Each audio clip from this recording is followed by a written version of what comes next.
Hello friends, আমি জয়া বিকাশ কিচেনে আপনাদের স্বাগত। আজকে আমি একটা নতুন রেসিপি নিয়ে এসেছি। আপনারা দেখুন, আশা করছি ভালো লাগবে। ভালো লাগলে অতি অবশ্যই লাইক, শেয়ার, কমেন্টস করবেন। আর নতুন বন্ধু যদি আমার চ্যানেল থেকে থাকেন, তাহলে আমার চ্যানেলটাকে সাবস্ক্রাইব করে আমার পাশে থাকবেন। তাহলে চলুন, আর পুরনো বন্ধু আপনারা যেমন সাপোর্ট করেন সেভাবেই আমাকে সাপোর্ট করবেন। চলুন তাহলে রেসিপিটা দেখে নেওয়া যাক।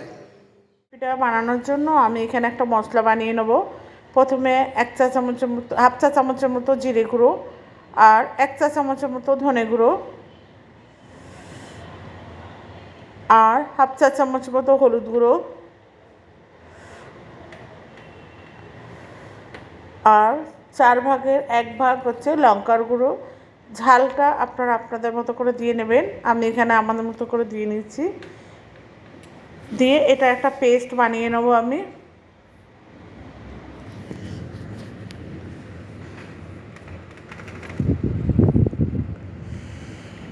জল দিয়ে আমি একটা পেস্ট বানিয়ে নিচ্ছি।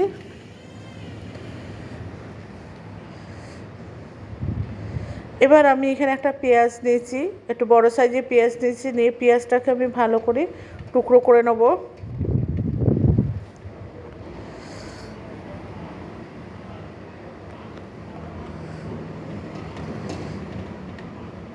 এভাবে আমি ভালো করে টুকরো করে নিচ্ছি, দেখুন।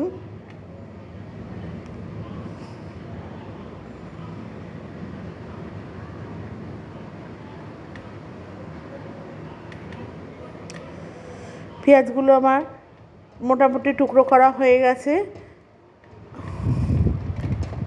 কেন এই পেঁয়াজটা আমার এই রেসিপিতে লাগবে, এই জন্য আমি এটাকে ভালো করে টুকরো করে নিচ্ছি। এবার আমি এখানে নিয়ে নেব দুটো টমেটো নিচ্ছি, ছোটো ছোটো। টমেটোগুলোকেও আমি চপড করে নিচ্ছি, একটু ছোটো ছোটোই চপড করছি, যাতে এটা যখন আমি মশলা কষাবো বা মশলাতে দেবো তখন যাতে একদম গলে যায়, সেজন্য। এটা আপনারা টমেটোটাকে পিউরি করেও দিতে পারেন, তবে আমি পিউরি করে দিইনি, আপনারা চাইলে পিউরি করেও দিতে পারবেন। পিউরি করে দিলে এটা গ্রেভিটা আরও ভালো হবে, সেই জন্য। আর আমি এটা পিউরি করিনি, আমি এমনিই দিয়েছি, আপনারা এইভাবেও বানাতে পারেন। টমেটোটা চপড করা হয়ে গেছে।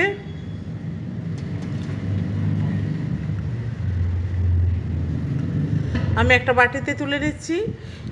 এবার আমি একটা মশলা বানাবো, আদা, রসুন আর কাঁচা লঙ্কার।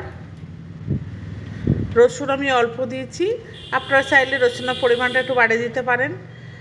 আমি একটা কাঁচা লঙ্কা দিয়েছি, আপনারা চাইলে একটু কাঁচা লঙ্কা দিতে পারেন। আমি এখানে, আমরা যেহেতু একটু ঝালটা কম খাই, তাই ঝালের পরিমাণটা আপনারা আপনাদের মতো করে দিয়ে নেবেন। আর এখানে 1/2 ইঞ্চির মতো একটা আদা নিয়েছি, আদাটা আমি টুকরো করে নিয়েছি, নিয়ে একটা পেস্ট বানিয়ে নেব। এদিকে আমি 6খানা ডিম নিয়েছিলাম। ডিম সিদ্ধ করাটা আপনাদের দেখাইনি, কেন ডিম মোটামুটি সিদ্ধ সবাই করতে পারে, তাই ডিমটাকে আমি খোলাটা ছাড়িয়ে নিয়েছি, নিয়ে এভাবে লম্বা লম্বাভাবে কেটে নিচ্ছি। দেখুন বন্ধুরা, ডিমের খোসা যদি কোনো সময় ছাড়ানো না যায়, তাহলে আপনারা কী করবেন, ডিমের সিদ্ধ করার পর 10 মিনিটের জন্য আপনারা ডিপ ফ্রিজে রেখে দেবেন, দেখবেন খোসাটা আপনা থেকেই ছেড়ে যাবে।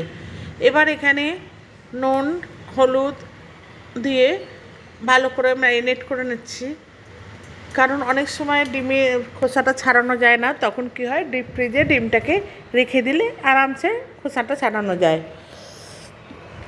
এবার আমি এখানে একটা কড়াই বসিয়ে দিচ্ছি। কড়াইতে আমি 2 থেকে 3 চা চামচের মতো তেল দিয়ে দিলাম। কড়াইটা গরম হয়ে গেছে, সাথে সাথে তেলটাও গরম হয়ে গেছে, আপনারা দেখতেই পাচ্ছেন। এবার আমি ডিমগুলোকে একটা একটা করে দিয়ে দেবো। দিয়ে ডিমটাকে বেশি ফ্রাই করব না, হালকা হালকাভাবে ফ্রাই করে নেব। আপনারা চাইলে এটাকে একটু বেশি লাল করেও ভাজতে পারেন, আমি এখানে বেশি লাল করে ভাজিনি, জাস্ট একটু হালকা হালকাভাবে ফ্রাই করে নিয়েছি।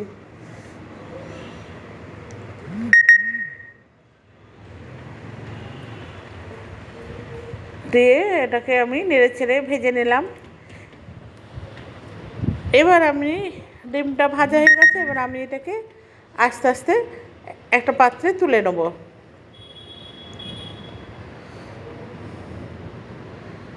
তুলে নিচ্ছি ডিমগুলোকে।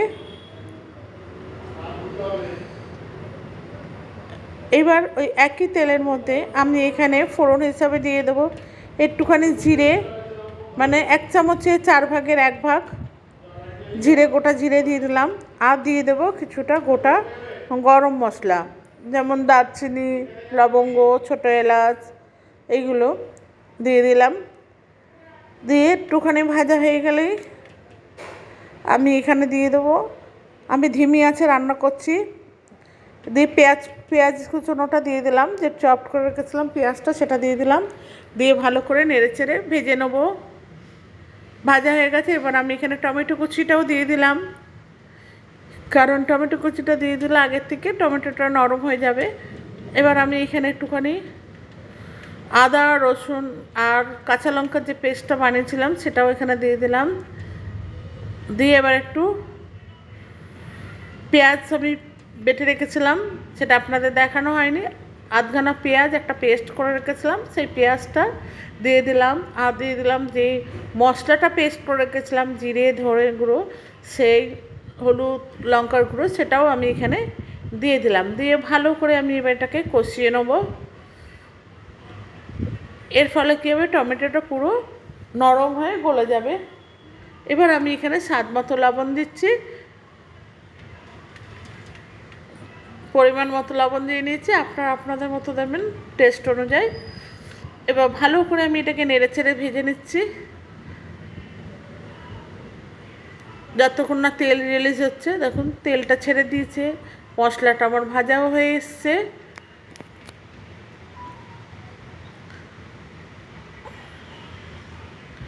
ভালো করে নেড়েচেড়ে ভাজছে, একটু জল দিয়ে দিচ্ছি, যেটা মশলার বাটিতে ছিল লেগে মশলা।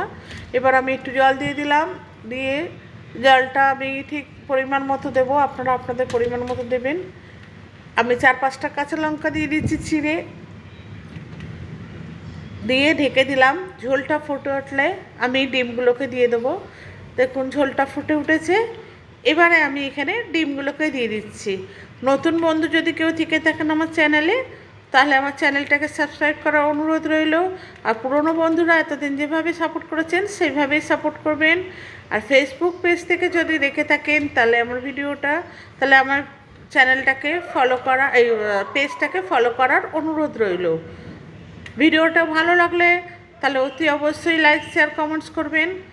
এবার আমি এখানে একটু গরম মশলা দিয়ে দিলাম, দিয়ে আপনারা আপনাদের গ্রেভিটা আপনাদের মতো করে রাখবেন। আমি আমার মতো করে রাখছি, যতটা প্রয়োজন ঠিক ততটাই। এই রেসিপিটা ভাত এবং রুটি দুটোর সাথে খুব ভালো লাগে খেতে, পরোটার সাথেও খুব ভালো লাগে। আমার এই রেসিপিটা এখানে তৈরি হয়ে গেছে। এবার আমি একটা পাত্রে ঢেলে নেব পরিবেশনের জন্য। দেখুন বন্ধুরা কত সুন্দর লাগছে দেখতে। ভিডিওটা